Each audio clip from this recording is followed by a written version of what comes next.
Hey guys, ito ulit si Gene. Welcome sa 11 Workshop. So, quick video lang guys. So, pakita ko lang sa inyo paano ko sinetup yung aking Lotus compressor para magamit ko siya sa iba-ibang klaseng tools, no? Quick release system. Kasi guys, dumating na tong in-order ko sa Lazada na to, tong regulator na to, para makontrol yung PSI niya. Kasi doon last time, kung maalala nyo guys, so in-unbox natin to, pinakita ko sa inyo na yung kasama niyang regulator is ito lang. Ito lang yung pangsukat dun sa laman ng tangke. Pero hindi niya kayang i-control yung PSI na binubuga ng tangke. And meron lang siya nito, yung parang spigot lang, yung parang sa gripo. So, yon. Nung binili ko, ganun lang yung meron siya. And it's designed for traditional na hose. So, ilalagay mo yung hose dito, ilalagay mo na hose clamp, yung traditional. Pero mas gusto ko guys is yung quick release coupling tulad nito.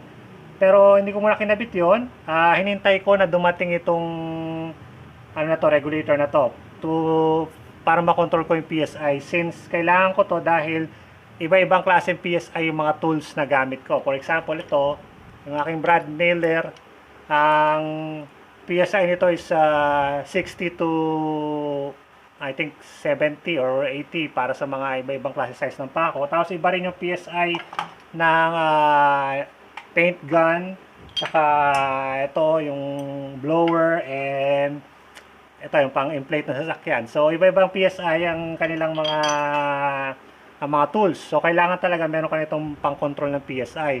Hindi naman masyadong mahal to. Binili ko sa Lazada, I think around 300 pesos siguro. So pakita ko yung picture dyan.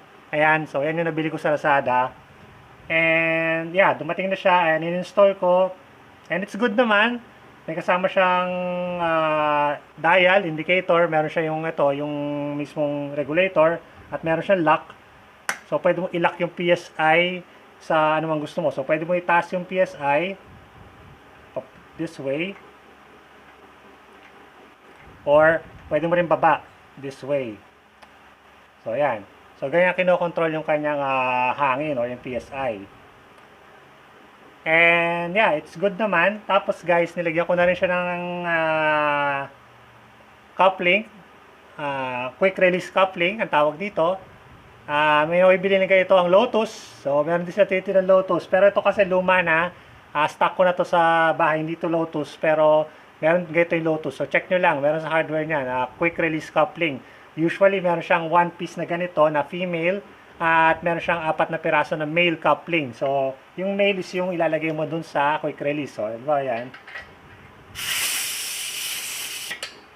So, yun. So, quick release. So, kung hindi mo na kailangan yung hose, pwede mo siyang tanggalin.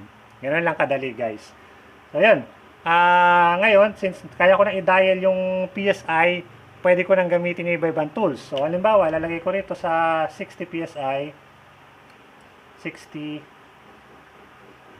Babaan natin yung PSI.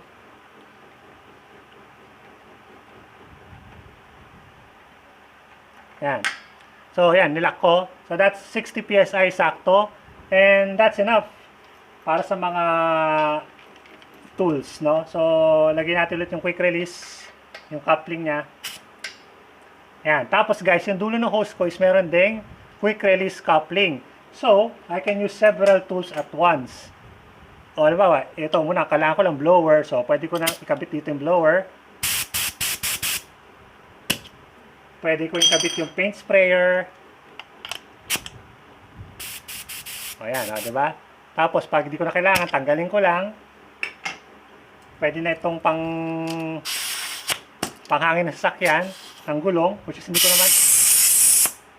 hindi naman pwedeng gamitin dito. Wala naman ako sakyan dito. Pero pwede rin siya panghangin ng bola, 'di ba? Kung meron kang pin. And of course, yung kailangan ko is yung nail gun. So, yan. So, and that's 60 PSI loaded ng 35mm brad nails. So, testing natin. So, yun. Yan, bound naman siya guys. So, 60.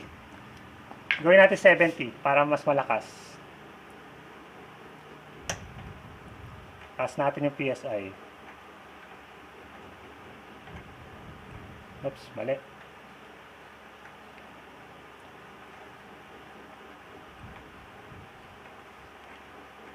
Yun lang, medyo mabagal lang siyang magtaas ng PSI. Yeah. Okay, I think that's enough. Yan, 70 PSI. Tingnan natin kung maayos na yung kanyang pagbaon. Yun.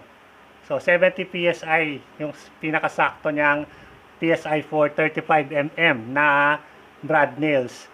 And for, I think, 30mm, okay na yung 60. And for 50, I think it's around 80 PSI. Ayun.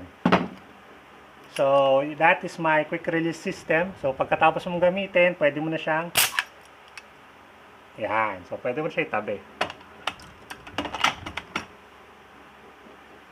And then, you can use yung blower mo.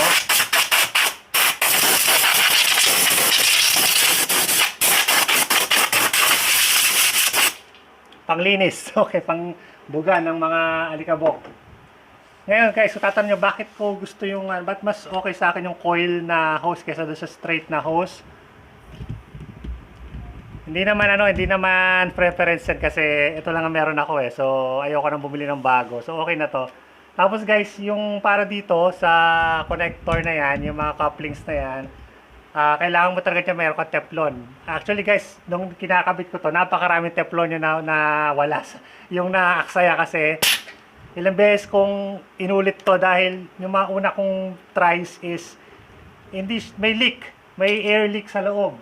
So, tinry ko ulit, tapos talaga meron leak. Tapos, chinek ko yung male-to-male coupling niya, yung nagdudugtong sa coupling na ito dito sa regulator. And, meron pala sira yung coupling na yun. Buti nila may backup ako na parehong male-to-male na 1/4 coupling. Tapos yun, nilagay ko na and yeah, it works well na ngayon. So, okay na. Wala na siyang leak. I think meron pa. Wala na. Wala na siyang leak. So, that's okay. So, yeah. Ayun lang guys. So, ganun lang i-setup yung inyong compressor. Now, merong mas magandang option dito guys. Yung merong tinatawag na water filter ba yun? Yung water separator. Para hindi mahaluan ng tubig yung hose, yung ginagawa mo, no? Pero since ako wala naman ako balak magpintura dito. And I'm always draining the water pagkatapos ko itong gamitin. So, I don't think hindi ko na yun kailangan. Maybe in the future, pang-upgrade, baka maglagay din ako nun. Pero sa ngayon, okay na to sa akin. As long as I can change yung PSI, that's fine. That's just fine. So, okay na sa akin yun.